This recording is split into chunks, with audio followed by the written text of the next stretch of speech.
Ih.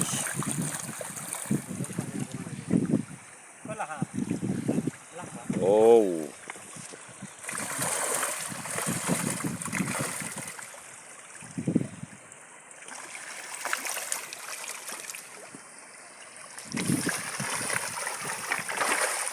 Lihat, lonceng syukur ya.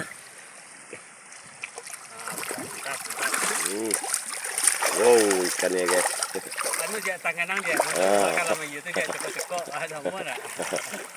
Hey guys, tangan guys. Dia makan dia kerja dengan Oh, bisa ditangkap pakai tangan guys. agak ke bawah dia lah jai. Di batu nan muka tu enggak. Gigi cati tu. Ada dua mangga catu. Lagi kaki lah, lagi kaki. Nah tangan nang apa? Dia kan nampak di postingan nang itu kan. Wih, banyak lah buah mata kecil ini aja.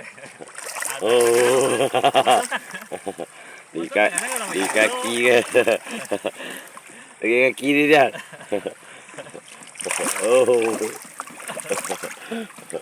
Ini dia guys. Oh. Dua je namanya. Hah? Tengah Gila. biar masuk. Ances kau. Pada berenang guys.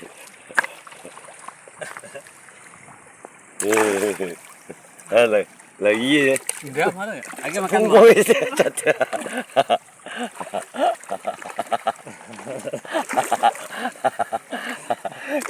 Ini guys, pada berenang nangkap ikan guys.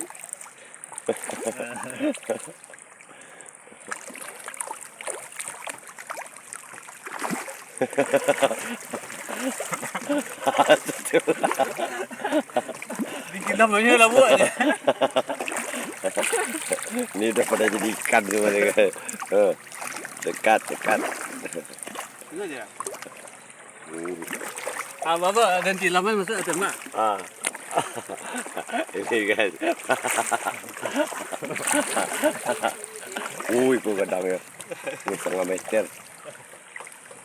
Ini.